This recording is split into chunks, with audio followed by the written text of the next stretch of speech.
And that's what rock and roll is all about, that edge, the peak, the thing.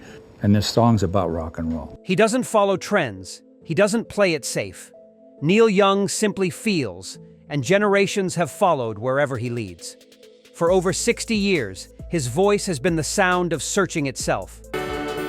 Maybe the Beach Boys have got you now. There are smoother singers, more polished performers, but nobody captures raw honesty like him. Nobody makes vulnerability sound so powerful. He was the restless spirit who never stayed still, the folk singer who picked up electric guitars and made them scream. When success found him, he ran from it. When audiences wanted more of the same, he gave them something completely different. When the music industry demanded predictability, he became more unpredictable than ever. But beneath all that experimentation, all those left turns, are songs that define his quest. Tracks that remind him why music matters more than success. Why one man's refusal to compromise could inspire millions.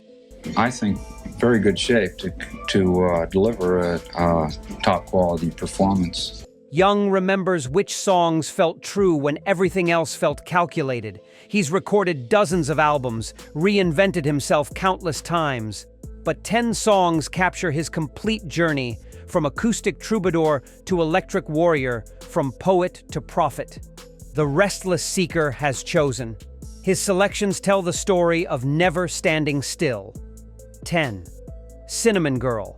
Some riffs are complex. This one is just 2 notes repeated until reality bends.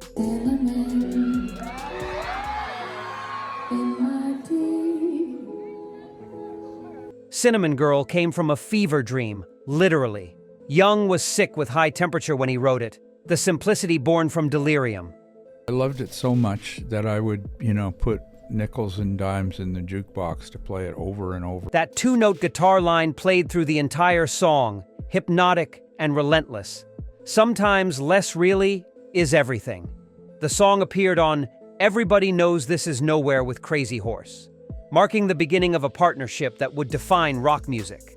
Danny Whitten's rhythm guitar locked with Young's lead, creating a wall of sound that was primitive but powerful. The lyrics were dreamlike, mysterious, about feelings that couldn't be named clearly. Recording it captured Crazy Horse's raw energy perfectly. No overthinking, no polish, just plug in and play until something magical happens. The guitar solo was pure instinct, Young bending those same 2 notes until they screamed. Critics called it simplistic. Fans called it genius. For Young, Cinnamon Girl represents the power of simplicity.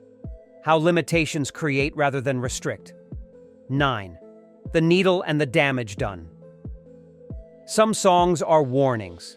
This one was a eulogy for friends still breathing. The Needle and the Damage Done came from watching addiction destroy people Young loved. Emotional, not very technical. So I like that. Gives me a chance to express myself. Just him, an acoustic guitar, and 2 minutes of devastating truth. No preaching, no moralizing, just witnessing the wreckage left behind. The song was about Danny Whitten primarily, his Crazy Horse guitarist slowly disappearing into drugs, but it applied to so many others in Young's circle, talented musicians throwing everything away.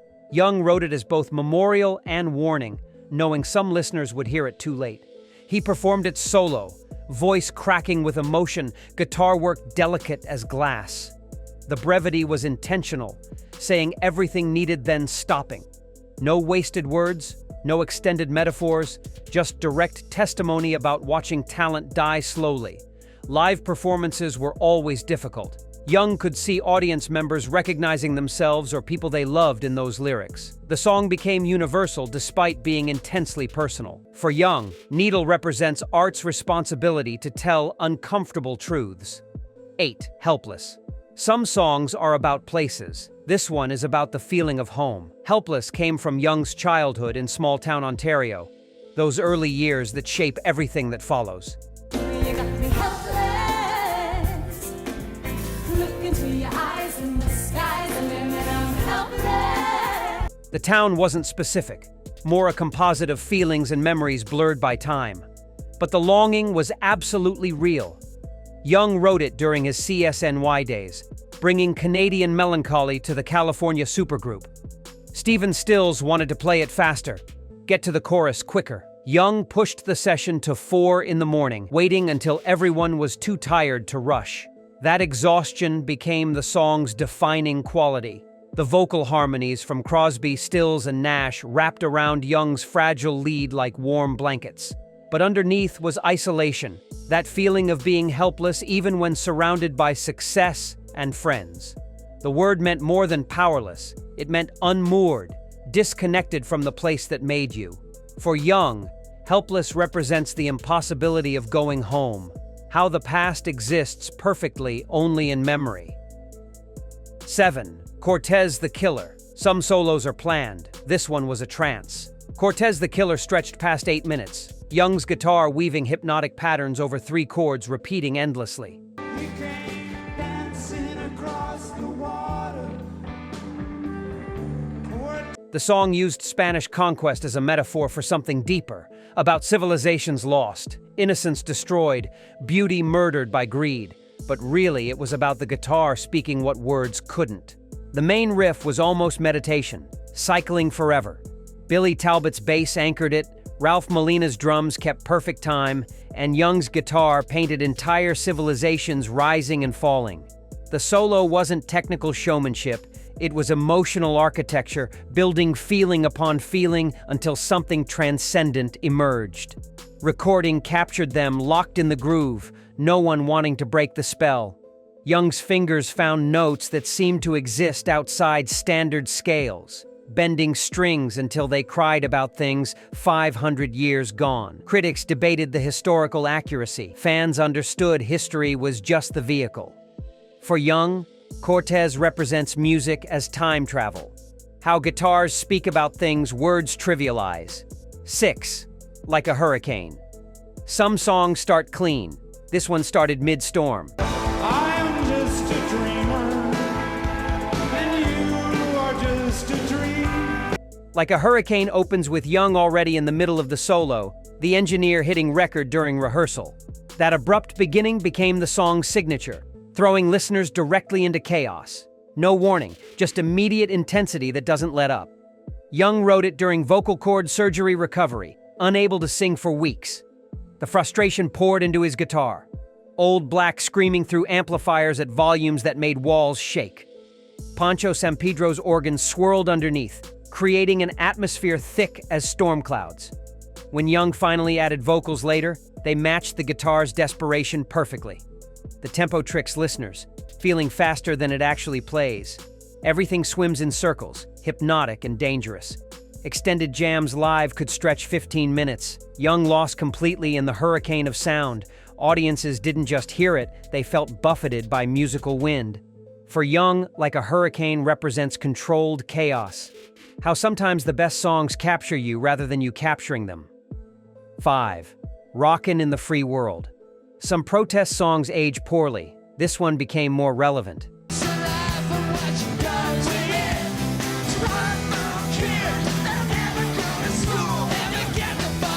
Rockin' in the Free World came from seeing America's promises fail its people. Homeless veterans, struggling families, political lies, all wrapped in the ironic Declaration of Freedom. Young wasn't celebrating, he was indicting. The free world was rocking, but not in any good way. The song exploded with raw power, Crazy Horse delivering one of their heaviest performances. Young's voice dripped with sarcasm while everything burned. It arrived in 1989 as the Cold War ended, America declaring victory while ignoring domestic destruction. Young saw through the triumphalism to the reality underneath. The song became an anthem for disillusionment, for people who loved their country enough to admit its failures. Live performances turned it into catharsis, thousands screaming together. But Young never let it become just sing-along, always pushing the bitter truth underneath. For Young, rockin' represents patriotism as criticism. 4. Ohio. Some songs take months. This one took hours. Ohio came from rage after Kent State National Guardsmen killed 4 student protesters. Young wrote it immediately after seeing the news photos, called David Crosby, and had CSNY in the studio recording within days. The speed was necessary, the anger too hot to let cool. The song was a direct accusation without metaphor or poetry, simple statements of fact that landed like bullets. CSNY's harmonies turned individual horror into collective grief, making the personal universal and the tragedy undeniable. College students weren't safe. The government could kill citizens, and someone had to say it plainly. The guitar work was simple but fierce, matching the lyrics' directness. No room for complexity when truth needed stating immediately. For Young, Ohio represents art's urgent responsibility, how sometimes songs must be written instantly. 3. Old Man. Some generation gaps are permanent. This one dissolved in song. Old Man came from Young's conversation with his ranch caretaker, Louis Avila. Young was 24, successful, buying property. Avila was older, weathered by decades of work. But somehow they understood each other perfectly, separated by years but connected by something deeper. The song captured that unexpected kinship, young man and old man both needing love, both needing freedom, both looking for the same things despite different lives. The lyrics were personal but universal. Everyone's been both young and old in some way. Everyone's felt that strange recognition across generations. The song worked because it didn't pretend wisdom came automatically with age. Live performances revealed the song's emotional depth. Young's voice carrying years of accumulated understanding the original recording only hinted at. For Young, Old Man represents timeless human connection across all the years. 2. After the Gold Rush. Some songs make sense. This one doesn't have to. After the Gold Rush came from a dream, images flooding Young's mind that he transcribed without fully understanding. Medieval knights, environmental apocalypse, spaceships leaving a dying Earth. The surreal narrative never explained itself, and that's exactly why it worked.